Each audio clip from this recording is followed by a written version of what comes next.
जी नमस्कार। आज मैं पुनः आपको अपने शिक्षा विषयक विषय के 5वें सोपान में और अभी फ़िलहाल यह आखिरी सोपान है, शिक्षा के संबंध में जो मैं चर्चा वार्ता आपसे करना चाहता हूँ, उसमें इस आखिरी सोपान में आपसे मैं चर्चा करने के लिए उपस्थित हूँ।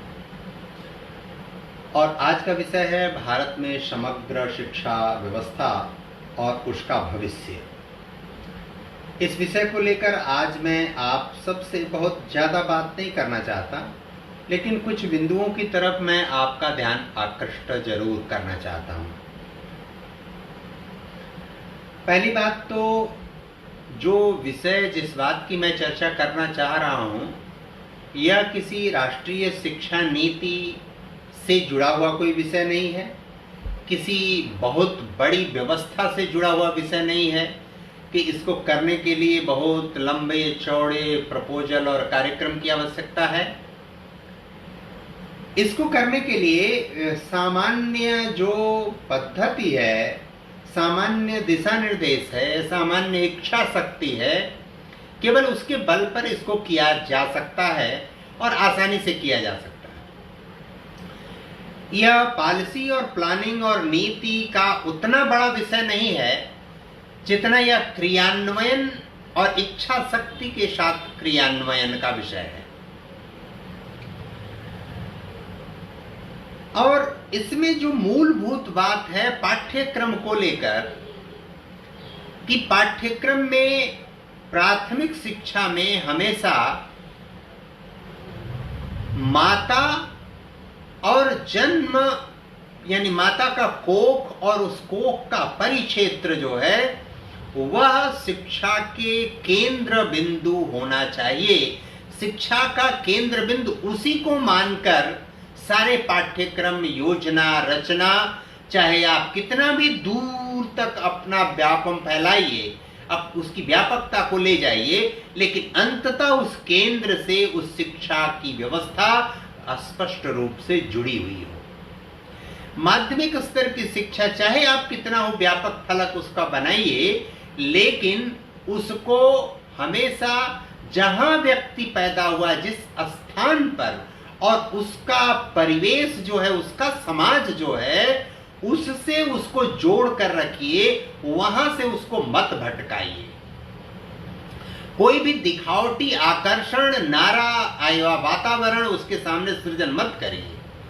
उच्च शिक्षा जिस देश में व्यक्ति पैदा हुआ है उस देश के प्रति उसके मन में भाव रखिए और उस देश को केंद्र बिंदु रखकर, देश की आवश्यकताओं को केंद्र बिंदु में रखकर, देश की जरूरतों, देश के भविष्य को, देश के इतिहास को ध्यान में रखकर उसको पाठ्यक्रम बनाइए, उसको केंद्र बिंदु रखिए और टुकड़े टुकड़े गैंग और आने वाले समय में इसकी विभीषिका के बचने के स्थायी उपाय करिए।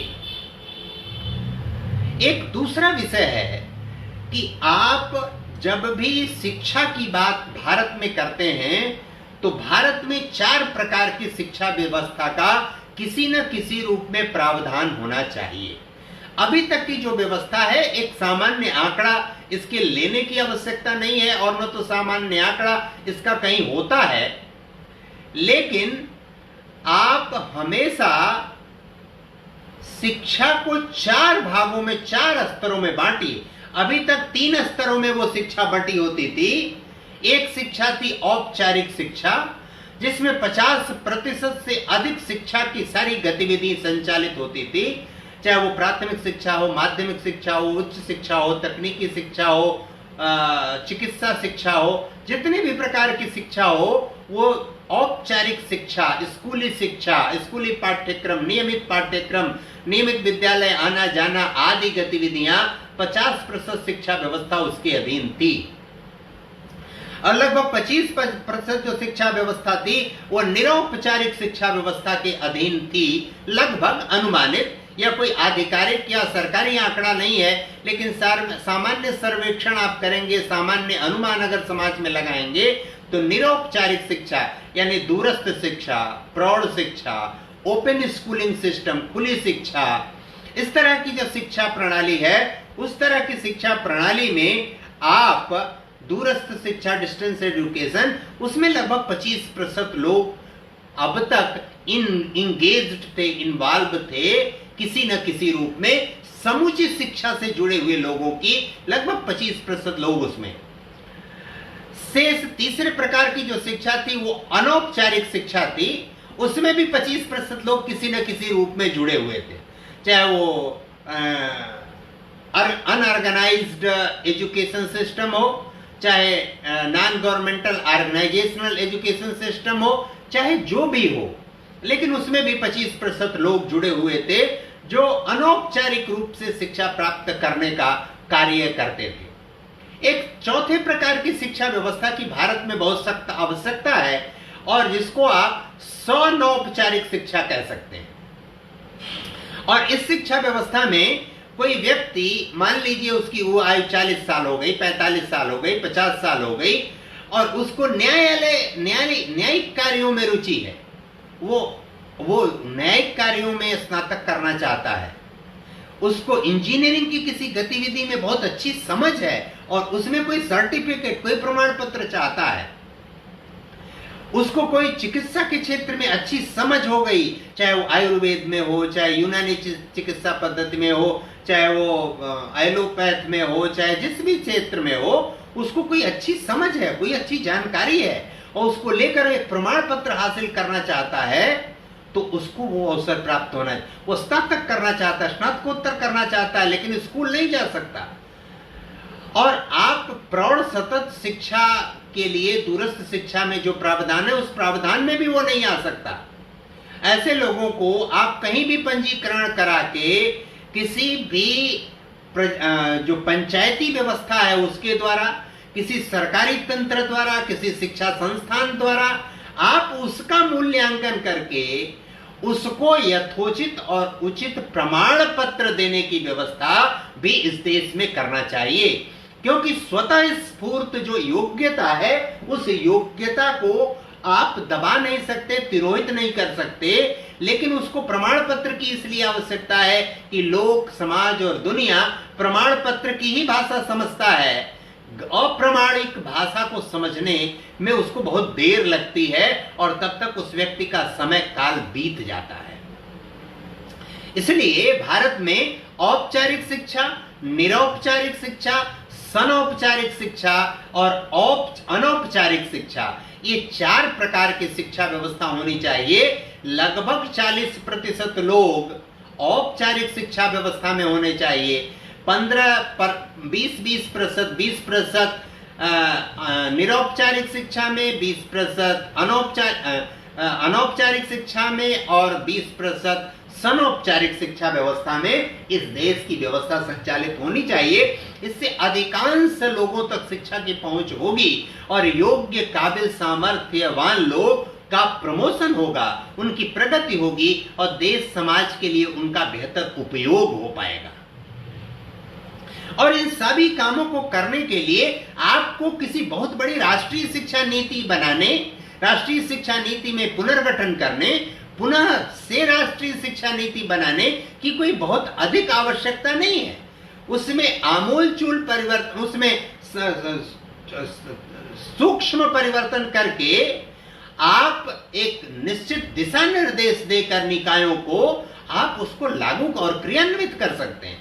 यह ज्यादा पॉलिसी, नीति, नियम के बजाय यह पॉलिसी क्रियान्वयन का, इंप्लीमेंटेशन की व्यवस्था इसमें ज्यादा जरूरी और आवश्यक है, शेष चीजों की बहुत आवश्यकता नहीं है। इसके अलावा हमको कुल 9 फ्रंट, प्राथमिक हो, माध्यमिक हो, उच्च शिक्षा हो, चिकित्सा शिक्षा हो, तकनीकी शिक्षा हो, जितनी भी प्रकार की शिक्षा व्यवस्था हो, उस सारी शिक्षा व्यवस्था में हमको 9 फ्रंटों पर, 9 मोर्चों पर सुधार की आवश्यकता है। उसको सुधार की आवश्यकता, बल्कि कहेंगे कि उसमें पारदर्शिता की आवश्यकता है, व्यवस्था और तंत्र में सरलीकरण की आवश्यकता है, क्योंकि सरलीकरण पारदर्शिता ले आता है किसी भी तंत्र और व्यवस्था में। जितना भी नियमों में आप सरलीकरण ले आएंगे उतना ही पारदर्शिता आएगी, जितनी ही पारदर्शिता आएगी उतनी ही बेईमानी और भ्रष्टाचार पर लगाम लगेगा। यह पूरी बात तय है, किसी को भी सहज और सरल तरीके से समझ आनी चाहिए बात। और उसमें पहली बात है सरकारी स्तर पर, गवर्नमेंटल लेवल पर।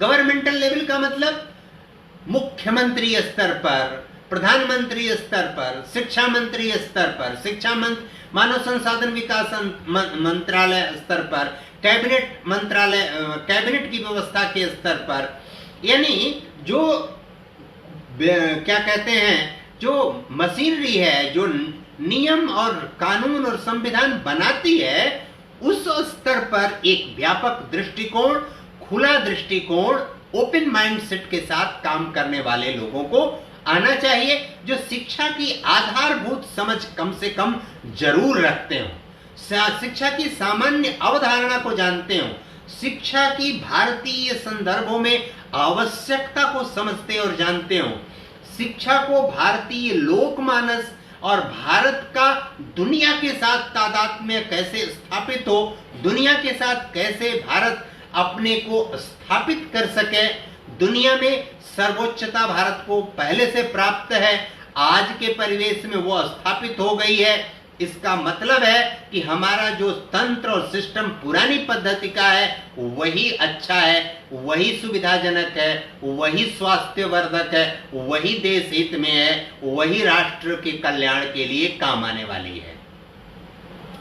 सरकारी स्तर पर ऐसे लोगों को ले आना बहुत आवश्यक है।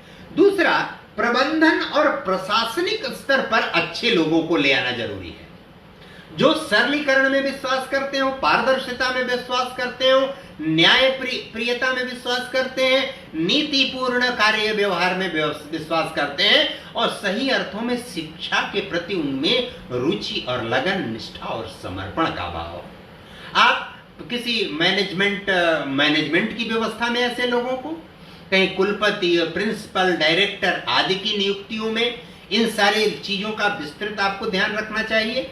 और कहीं कोई डीन है, कोई अन्य सहायक निदेशक है, कोई डायरेक्टर जनरल है, कोई निदेशक है, ये जितने भी इस तरह के पद हैं, उन सभी पदों पर प्रबंधकीय व्यवस्था में उनके उत्तरदायित्व आप तय करिए कि उनका उत्तरदायित्व यह होगा, ये उत्तरदायित्व निर्वाह करेंगे तो ही उनके ऊपर विचार होगा, अन्यथा उनको बीच में कभी भी रिवोक किया जा सकता है, कभी भी उनको हटाया जा सकता है, कभी उनको रास्ते से बाहर किया जा सकता है। ऐसा सख्त और कठोर प्रावधान करना बहुत आवश्यक है।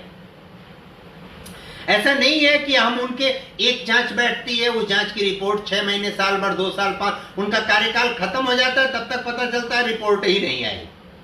अब वो जांच हो रही है, फिर उस जांच के लिए फिर जांच हो रही है, जांच की जांच हो रही है, तो ये जांच होते होते होते होते उसका कोई अल्टीमेटली रिजल्ट नहीं निकलता, परिणाम नहीं निकलता और दोषी व्यक्ति मुक्त होकर चला जाता है। और इसके लिए हमेशा जो भी शिकायत करता हो, उस शिकायतकर्ता से तथ्य के साथ, रिकॉर्ड के साथ, सूचनाओं के साथ उसकी जवाबदेही तय करते हुए उसकी सूचना स्वीकार करनी चाहिए। यह भी एक पक्ष है, ऐसा नहीं कि कोई शिकायत कर दे, तथ्य, हाँ, अगर उसकी सुरक्षा का सवाल है, उसकी अन्य कोई संकट है, तो उसकी गोपनीयता आपको रखना सरकारी स्तर पर आपके लिए आवश्यक है। लेकिन समुचित तर्क, समुचित तथ्य, समुचित रिकॉर्ड के साथ, समुचित आधार के साथ वो सूचना करे, उसकी जांच हो और प्रथम दृष्टया जांच होने पर पता चल जाता है कि कोई बात सही है कि कोई बात गलत है। और आज यह भी स्पष्ट रूप से कह दिया जाए कि जो भी इस तरह की शिकायत करेगा उसको अपने नाम से पंजीकृत मोबाइल नंबर, उसका अपना आधार कार्ड और उसका अपना ईमेल या उसके अपने घर खास का पड़ोसी का कोई ईमेल नंबर कंपल्सरली उसमें मेंशन होना चाहिए। उस आधार पर आप कार्रवाई करिए। लंबे चौड़े जांच की और फिर उस जांच समितियों की व्यवस्था की, जांच समितियों के ऊपर जांच समितियों की, इस तरह की चीजों से शिक्षा को 100% दूर रखना पड़ेगा, 100% हटाना पड़ेगा, समाप्त करना पड़ेगा, खत्म करना पड़ेगा। इसके बाद अध्यापक स्तर पर अध्यापकों की नियुक्ति को लेकर आप इसमें शुरू से ही प्रावधान बनाइए कि जो वास्तव में अध्यापक ही होना चाहता है, ऐसा वातावरण आप बनाइए कि जो वास्तव में अध्यापक ही होना चाहता है वही अध्यापकी पेशे में आए। वो प्राथमिक शिक्षा हो, वो माध्यमिक शिक्षा हो, वो उच्च शिक्षा हो। ऐसा नहीं कि वो कोई कंपटीशन की तैयारी कर रहा है, कोई लेखपाली की, बैंक की परीक्षा दे रहा है, रेलवे की परीक्षा दे रहा है, कोई पेट्रोल पंप खोलना चाहता है, कोई दवा की दुकान कर रहा है और उसमें वो सर्टिफिकेट कोर्स करता रहा और उसमें सारा कार्यक्रम हो गया और फिर पता चला वो नियुक्ति भी पा लिया है किसी तरह से, वो आबकारी की कोई दुकान भी चला रहा है शराब की। ऐसे लोगों को 100 पर कोई सड़क और पुलिया की ठेकेदारी का भी काम कर रहा है। ऐसे लोगों को जो वास्तव में शिक्षा के प्रति गंभीर हो, उन्हीं लोगों को शिक्षा व्यवस्था, कम से कम अध्यापकी पेशे में ऐसे ही लोगों को आप लीजिए और दबाव पूर्वक लीजिए और उनके प्रथम दृष्टया प्रमाण पत्रों से आपको प्रमाणित हो जाएगा, उनके कार्य व्यवहार से प्रमाणित हो जाएगा, जब उनका साक्षात्कार लेंगे तो प्रमाणित हो जाएगा। उनको ही आप चयनित करिए, उनको ही लीजिए, उनको ही स्वीकार करिए। साथ ही आवेदन करने की प्रक्रिया और पद्धति को सरलीकृत करिए, नियमों में सरलीकरण ले आइए। आप 10 पेज का आवेदन भरवाएंगे और 150 प्रति उसमें अटैचमेंट लगवाएंगे, 5-7 प्रतियों में उसको मंगवाएंगे। आप प्रदूषण फैलाने से बचिए, भ्रष्टाचार फैलाने से बचिए, आप अव्यवस्था फैलाने, जितना ही आप सरलीकरण करेंगे, 2 पृष्ठ, 3 पृष्ठ, 4 पृष्ठ में उनकी समुचित सूचना प्राप्त कर लीजिए। कोई एनेक्सर की, कोई संलग्नक की आवश्यकता नहीं है और उस संलग्नक के आधार पर उनका मूल्यांकन कर लीजिए, उन पर भारांक तय कर लीजिए। भारांक के आधार पर ही एक पद के अगेंस्ट 10, 15, 20 लोगों को आप बुलाइए और जिनका चयन कर लीजिए उनके प्रमाण पत्रों को आप, जिनको साक्षात्कार में बुलाए, उनके ओरिजिनल प्रमाण पत्र की जांच कर लीजिए वहां प्रत्यक्ष, और जिनको आप चयनित कर रहे हैं, चयनित होने के बाद उनका एक सेट प्रमाण पत्र सारे प्रूफ के साथ उनको जमा कर लीजिए और उसमें एक लाइन उल्लिखित कर दीजिए, निर्देश बना दीजिए, दे दीजिए कि उसमें किसी भी प्रकार की विसंगति, त्रुटि, गलती या सूचनाओं को छिपाया हुआ पाया जाएगा तो आपके खिलाफ यह कार्रवाई की जाएगी और तत्काल प्रभाव से बिना कोई जांच किए, बिना कोई जांच की मांग किए आपको तत्काल प्रभाव से निलंबित कर दिया जाएगा, हटा दिया जाएगा। सरकार को न्याय व्यवस्था में और संविधान में ऐसी भी व्यवस्था करनी चाहिए। अनावश्यक लिटिगेशन पैदा करना, अनावश्यक प्रत्येक चीज में न्यायालय जाना और न्यायालय द्वारा उसको इंटरटेन करना, यह भी बहुत बड़ी विसंगति और समस्या है। अनावश्यक 2-2, 3-3 साल, अभी जो ये प्राथमिक विद्यालयों में 69,000 पदों पर नियुक्ति हुई है, उसमें विपक्षी दलों की सुनियोजित साजिश अधिक दिखाई पड़ रही है। हो सकता है कोई दोषी भी हो, जो दोषी हो उसके खिलाफ कार्रवाई भी होनी चाहिए, लेकिन सुनियोजित साजिश अधिक दिखाई पड़ रही है और 2-3 साल से यह प्रक्रिया लंबित पड़ी है, कोर्ट के झमेले में लंबित पड़ी है। जिसको इंटरेस्ट नहीं रहता है वो कोर्ट चला जाता है, 10, 20, 50 हजार रुपए खर्च करता है और उसको लंबित कर देता है। संवैधानिक स्तर पर ऐसा प्रावधान होना चाहिए कि अनावश्यक चीजों के लिए आप न्यायालय नहीं जाएंगे और उसमें अगर कोई आपको विषय और बात है तो उस विषय और बात को संबंधित अथॉरिटी को अवगत कराएंगे। कोई अथॉरिटी अगर आपको संतुष्ट नहीं कर सकती, नहीं उसमें संशोधन कर सकती, तब ही आपको अधिकार होगा आपको कहीं जाने के लिए।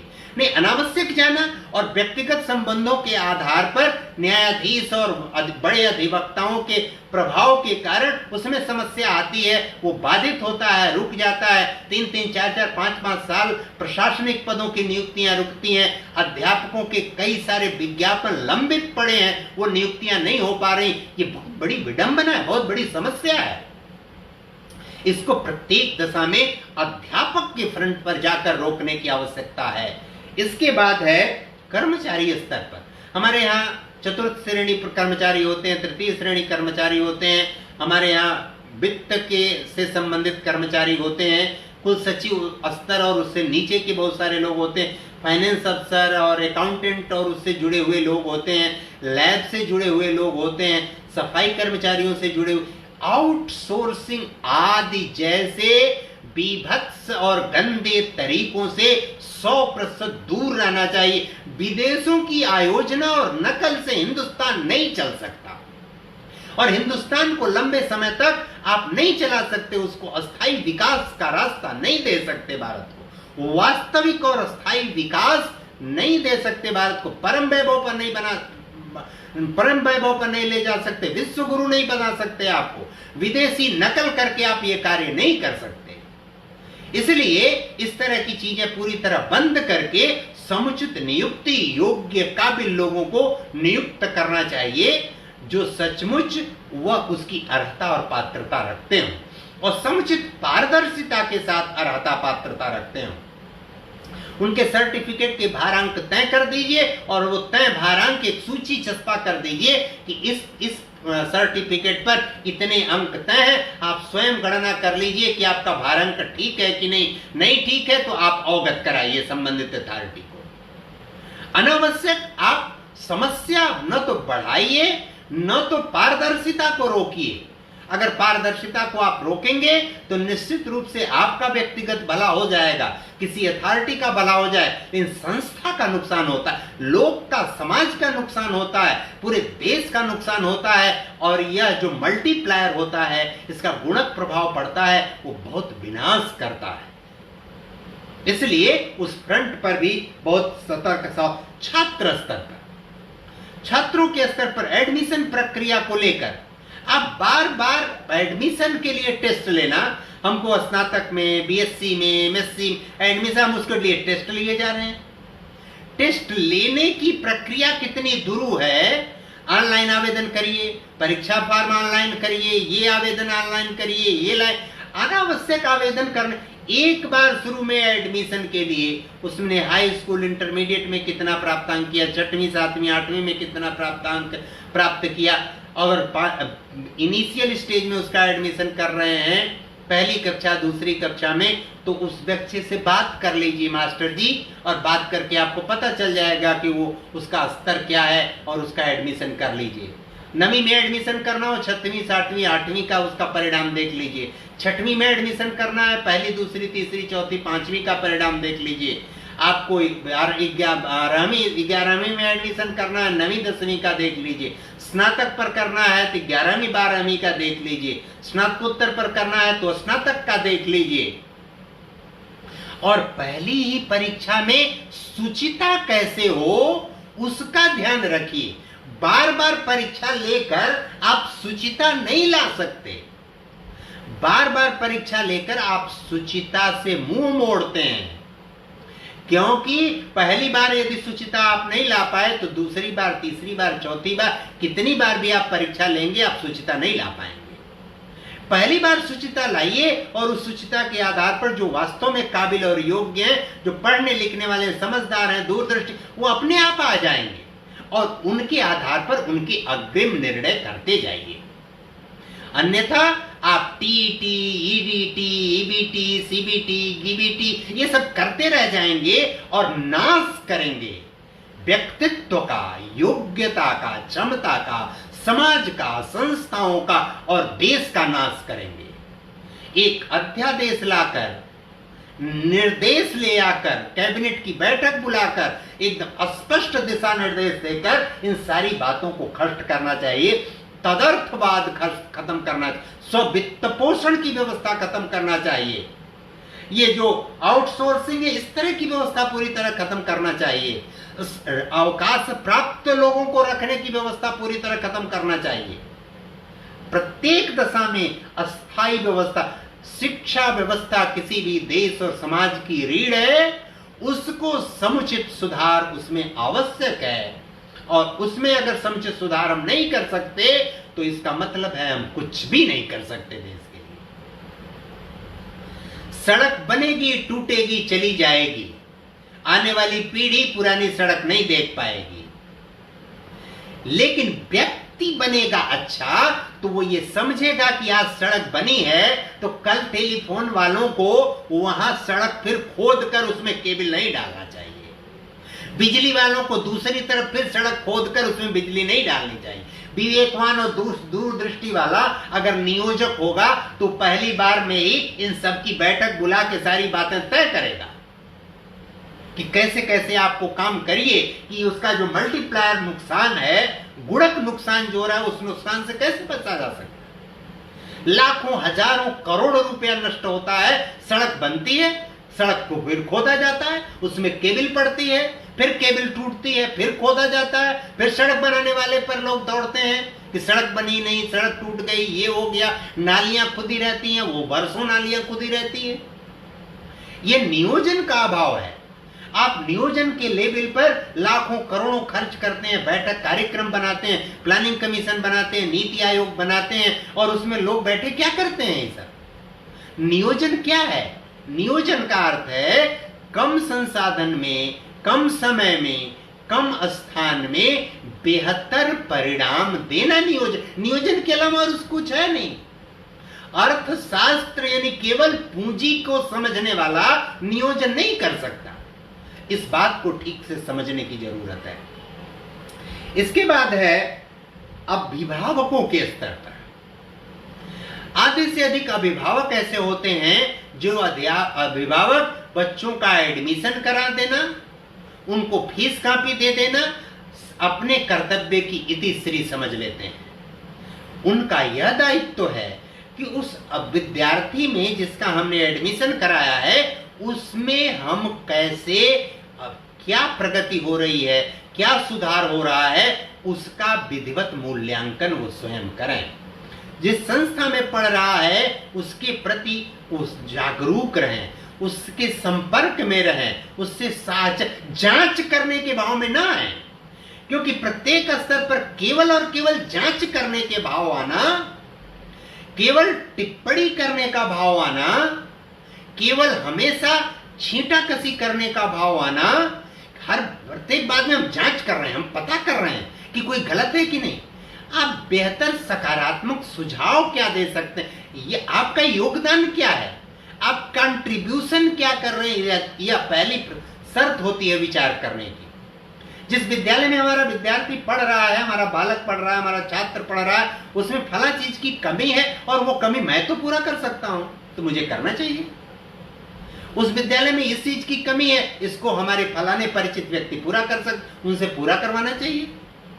अध्यापक जी ये काम, ये चीज आपसे रह गई, फोन करके धीरे से उनको एक बार बताना, उनसे संकेत करना, उनसे निवेदन करना, उनसे अनुरोध, इसको आप ऐसे नहीं ऐसे करेंगे तो और अच्छा होगा।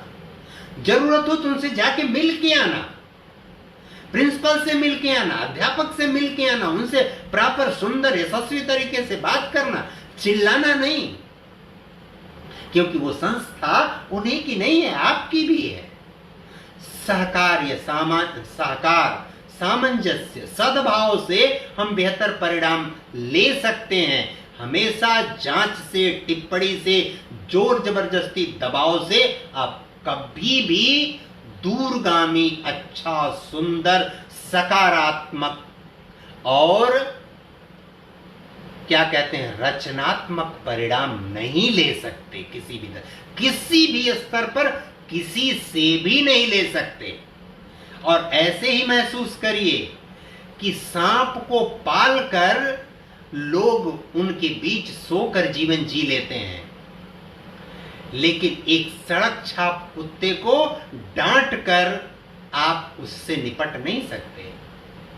आप एक बहुत ही खूंखार कुत्ते को पालते हैं घर में, प्रेम सद्भाव आदर पूर्वक रखते हैं, क्योंकि इज्जत और प्रतिष्ठा सबको प्यारी है, सभी इज्जत चाहते हैं, पशु पक्षी जीव जंतु सभी चाहते हैं। आप क्या करते हैं?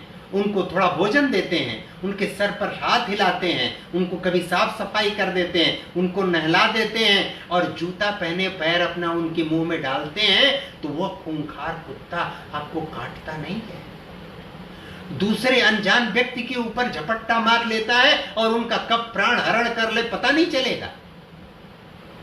इसलिए प्राथमिक शर्त है कि किसी के सामने इज्जत से पेश आना, और इज्जत और सम्मान पूर्वक पेश आना जो आपसे आयु में बड़ा है, जो आपसे ज्ञान में बड़ा है और जो आपसे पद में बड़ा है, इन तीनों की इज्जत करना, तीनों का सम्मान करना, और जो इज्जत और सम्मान दे रहा है उसका उसके प्रति स्नेह करना, उसको दुलार देना, उसको अपमानित नहीं करना।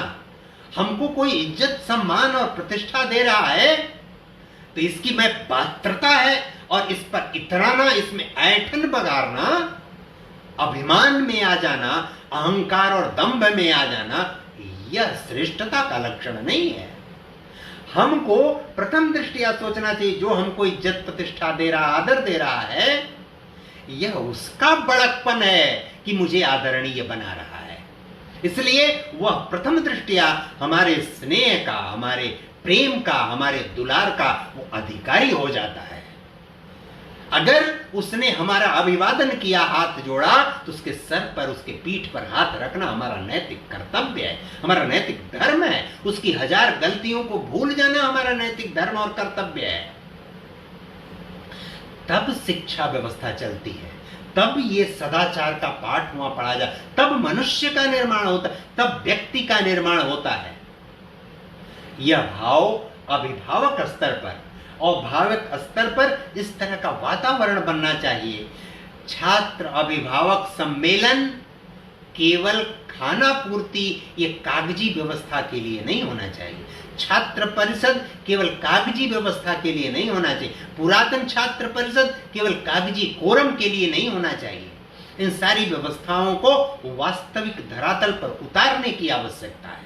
ये प्रस्ताव मैं आरंभिक स्तर पर, प्राथमिक स्तर पर संबंधित लोगों को भेजा हूं। मैं विस्तृत रूप से लिखित रूप में ये सारी बातें भेजने वाला हूं। कितना माना जाएगा कितना नहीं ये तो भविष्य बताएगा, लेकिन अपना प्रयत्न और अपना कार्य करना चाहिए। फिर बात आती है अवस्थापनात्मक सुविधाओं के स्तर पर क्या होना चाहिए। अवस्थापनात्मक सुविधाओं यानी बहुत सारी चीजें, यह पूंजी से जुड़ा हुआ विषय है। अब पूंजी का जो विषय है, वह पूंजी का विषय हमको केवल और केवल सरकार पर 100% निर्भरता अच्छी नहीं है। सरकार हमको वेतन दे रही है, सहयोगी चीजें प्रदान कर रही है, यह बात ठीक है, लेकिन समाज को भी उसमें आगे आना पड़ेगा। समाज के लोगों को योगदान, जो सक्षम और समर्थ हैं उनको उसमें योगदान करना पड़ेगा। चाहे कक्ष निर्माण हो, चाहे अन्य रिक्रिएशनल काम हो, सहगामी क्रियाकलाप हो, चाहे अन्य जितनी भी गतिविधियां हो, महाविद्यालय के संबंधित लैब का जीर्णोद्धार, लाइब्रेरी को अच्छा बनाना हो, खेल कूद के मैदान को अच्छा बनाना हो, प्रशासनिक व्यवस्था को और सुचारू और दुरुस्त करना हो, सड़कों से उसको जोड़ना हो, परिवहन की व्यवस्था करनी हो, और अन्य सारी तकनीकी सुविधाओं की व्यवस्था, हम समाज से विद्यालय को समाज की तरफ उन्मुख होकर जहां से संभव हो प्राप्त करने की कोशिश करना चाहिए, और समाज को उस विद्यालय को देखकर स्वयं से प्रेरणा से उसकी तरफ जाकर आकर्षित होना, और सरकार को ऐसा सिस्टम विकसित करना चाहिए कि इन दोनों में समन्वय हो सके। इन नैक की व्यवस्था होती है, उसमें यह प्रावधान होता है, लेकिन आखिरी समय में यह औपचारिकता मात्र रह जाती है। प्रबंध समितियां बैठक में सक्रिय भागीदारी नहीं करती। प्रबंध समितियों के लिए अनिवार्य होना चाहिए कि प्रत्येक प्रबंध समिति को चाहे अपने स्रोत से, चाहे अपने द्वारा किसी भी स्रोत से वर्ष में इतना अंशदान, इतना योगदान उस महाविद्यालय, उस इंटरमीडिएट कॉलेज, उस संस्थान के लिए जहां की व्यवस्था में है, उनको इतना अंशदान करना ही होगा।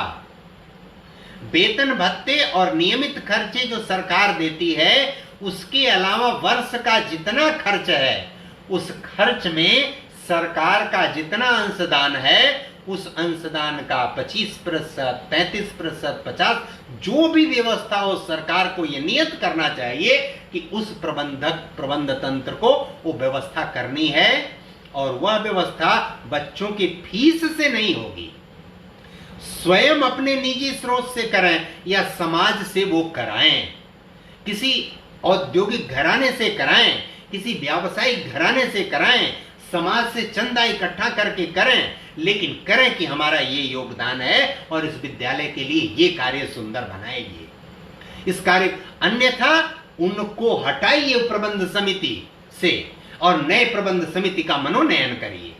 पुनः नए प्रबंध समिति के चयन, जितने भी चिटफंड कार्यालयों में या ट्रस्टों के लंबित मामले हैं, मुकदमे हैं, लाखों करोड़ों की संख्या में पूरे देश में हैं, और वो पत्रावलियां, वो कागज प्रदूषण फैला रही हैं, कागज पर कागज तैयार हो रहा है, वो कागज लुगदी से बनता है, पेड़ से बनता है, हम प्रदूषण फैला रहे हैं, लिटिगेशन, लड़ाई झगड़ा बढ़ा रहे हैं। जब यह उत्तरदायित्व तो उन पर तय करेंगे तो लिटिगेशन खत्म होगा, लोग दूरी बनाएं, जो जेन्युइन और पात्र लोग हैं वही वहां आएंगे, अन्यथा नहीं आएंगे। इसके बाद है परीक्षा एवं मूल्यांकन पद्धति। इसको बहुत सरलीकृत करने की जरूरत है। आप जब भी बच्चे का एडमिशन फॉर्म भरा जाता है, उसी समय एक पेज का और संलग्नक लगाइए कि उसी समय वो परीक्षा फॉर्म भर के जमा कर देगा। बीच में अगर वो नहीं है परीक्षा देने वाला, तो उसका फॉर्म निरस्त हो जाएगा, वो तो समूचा पर फॉर्म निरस्त हो जाएगा। आप स्क्रूटनी कर लीजिए परीक्षा शुरू होने से 1, 1.5, 2 महीना पहले कि कौन उसमें है, कौन चले गए, लेकिन उसी समय फॉर्म भरा लीजिए। पर फॉर्म भराने में 15 दिन, 1 महीना कोई संस्थान परेशान रहता है, बेचैन रहता है, व्याकुल रहता है, नेटवर्क की समस्या है, ये समस्या है, वो समस्या, एक ही साथ सारी कार्रवाई कर लीजिए। और एडमिशन के लिए कोई परीक्षा किसी भी दशा में मत लीजिए। परीक्षा व्यवस्था को सुंदर, पारदर्शी बनाइए। 1 अंक, 2 अंक के प्रश्न कतई मत पूछिए।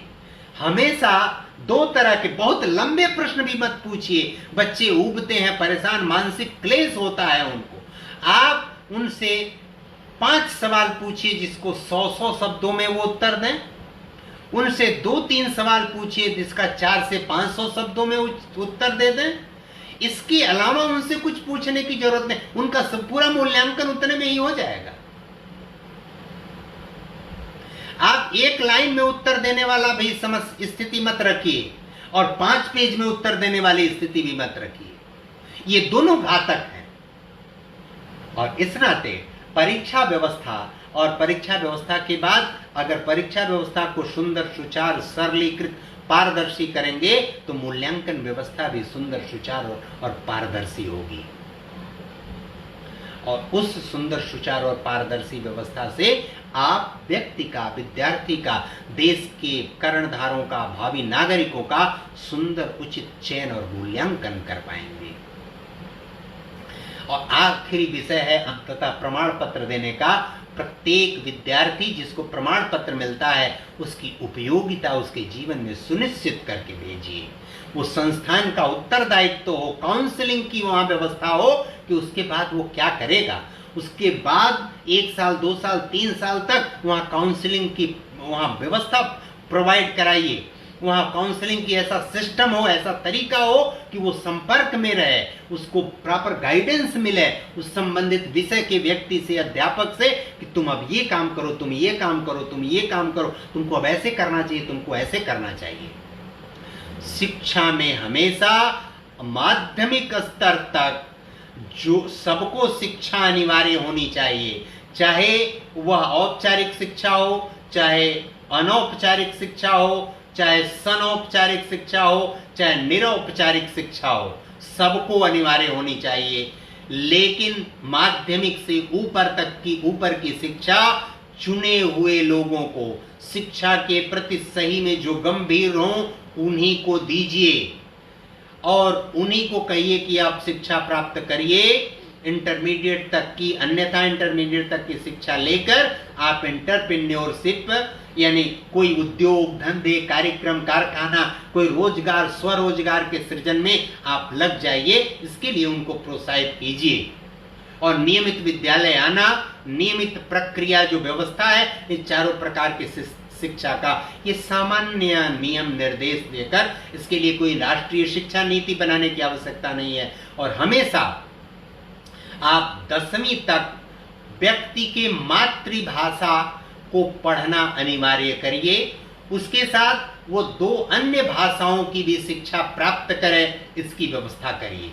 भले उसको 6, 7, 8 विषय क्यों न पढ़ना पड़े, लेकिन एक मातृभाषा पढ़ना उसको 10वीं तक अनिवार्य हो और 2 अन्य भाषाओं को जो पढ़ना चाहे वो पढ़ सके। इंटरमीडिएट में अपनी एक मातृभाषा और बाहर की एक कोई और भाषा जो वो पढ़ना चाहे वो पढ़ सकता है। भाषा का सवाल सबसे महत्वपूर्ण है, अन्यथा बच्चे न तो अपनी मातृभाषा हिंदी भाषी क्षेत्रों को मैं जानता हूं, न तो हिंदी ठीक से बोलना लिखना समझना पढ़ना जानते हैं और न तो अंग्रेजी लिखना पढ़ना बोलना समझते हैं। जो उनके गार्जियन अभिभावक हैं वो समझते हैं अंग्रेजी माध्यम में हमारा बच्चा पढ़ रहा है, वो देखी देखा लोगों का नकल करके अंग्रेजी माध्यम में एडमिशन कराकर गौरवान्वित महसूस करते हैं। और ऐसे बच्चे न तो रोटी समझते हैं न ब्रेड समझते हैं, वो न तो सेव समझते हैं न तो एप्पल समझते हैं, न वेजिटेबल समझते हैं, न सब्जी समझते हैं। वो आलू को भी वेजिटेबल कहते हैं, वो भिंडी को भी वेजिटेबल कहते हैं, बैगन को भी वेजिटेबल कहते हैं, प्याज को भी वेजिटेबल कहते हैं। इन सारी चीजों से बचना बहुत जरूरी। अंग्रेजी जानने में बुराई नहीं है, लेकिन अंग्रेजी से हिंदी जानने में बुराई। कभी आप अंग्रेजी से हिंदी नहीं जान सकते। दुनिया के सारे शिक्षा के सिद्धांत ये बताते हैं कि मातृभाषा के माध्यम से ही आप दुनिया की कोई दूसरी भाषा सुंदर सही तरीके से समझ और जान सकते हैं। बावजूद इसके हम उस विकृत मानसिकता में पड़े हुए लोग हैं और उससे सबको निकलना चाहिए। सरकार को भी ऐसी योजना रचना बनानी चाहिए, तब देश और समाज का कल्याण होगा। क्योंकि मैं बहुत से श्रेष्ठ यशस्वी सफल लोगों को जानता हूं जिन्होंने अपनी आरंभिक शिक्षा मातृभूमि में की, मातृभाषा में किया और आगे चलकर वो अंग्रेजी भी अंग्रेजों से बहुत शानदार और अच्छा जानते हैं, दूसरी भाषाएं भी लोगों से बहुत अच्छी जानते हैं और वो जानते ही नहीं उसका प्रॉपर व्यवहार भी करते हैं। शिक्षा के विषय पर 5 कड़ी में कही हुई अपनी बात आज मैं पूर्ण करता हूं। आगे कोई आवश्यकता होगी तो मैं पुनः चर्चा के लिए आप सबके समक्ष उपस्थित होऊंगा। कल इसी समय रात्रि 9 बजे दिल्ली की राजनीति और अरविंद केजरीवाल इस विषय पर चर्चा के लिए शाम को 9 बजे लाइव अपने इसी फेसबुक पेज पर मैं आप सबके समक्ष उपस्थित रहूंगा। और एक सूचना और मैं देना चाहता हूं कि मैं रामायण और रामचरितमानस का लोकमर्म नाम से 99 कड़ियों में फेसबुक लाइव प्रसारण मैं स्वयं शुरू करने वाला हूं और वह सप्ताह में 2 या 3 दिन चलेगा। 2-3 दिन के अंदर उसकी विस्तृत रूपरेखा बनाकर मैं आप सबको सोशल मीडिया के माध्यम से आप तक पहुंचाऊंगा, क्योंकि कथावाचकों ने बहुत निराश किया है इस समाज को, इस देश को, इस भारत भूमि को। अभी मुरारी बापू का एक वीडियो लीक हुआ है, वायरल हो रहा है, जिसमें उन्होंने कहा है कि मैं कथा आयोजन करने वाले भारतीय हिंदुओं को अपनी जेब में रखता हूं और मेरे पास जितना धन आता है इस धन को मैं यहां चादर चढ़ाने में खर्च करूंगा, यहाँ मदरसे को दूंगा, यहाँ ऐसे दूंगा, मैं सौमनस्य स्थापित, मैं साहचर्य स्थापित। आप साहचर्य क्या स्थापित करेंगे? आपने ठगा, केवल लोगों को भावनात्मक रूप से ब्लैकमेल किया और आप इस तरह की बात करते हैं। कथा वाचन परंपरा भारत की श्रेष्ठ परंपरा रही है। कुछ लोगों ने उसको कलंकित किया है, उसमें अब भी बहुत अच्छे लोग हैं और उन अच्छे लोगों का कार्य भी तिरोहित हो रहा है इन लोगों के कारण। लेकिन फेसबुक लाइव और यूट्यूब चैनल लाइव और ट्विटर ब्रॉडकास्ट के माध्यम से मैं शीघ्र 3-4-5 दिनों में व्यवस्थित रूपरेखा लेकर रामायण एवं रामचरितमानस का लोकमर्म नाम से आपके समक्ष उपस्थित होऊंगा और इसमें मूल वाल्मीकि रामायण और रामचरितमानस तुलसी कृति, इन दोनों के आधार पर अपनी बातें आप सबके समक्ष प्रस्तुत करूंगा। आज के इस अवसर पर इतना निवेदन करते हुए अपनी बात पूर्ण करता हूं। कल शाम 9 बजे आपसे शाम 9 बजे दिल्ली की राजनीति और अरविंद केजरीवाल विषय पर चर्चा के लिए उपस्थित रहूंगा। बहुत बहुत धन्यवाद। नमस्कार।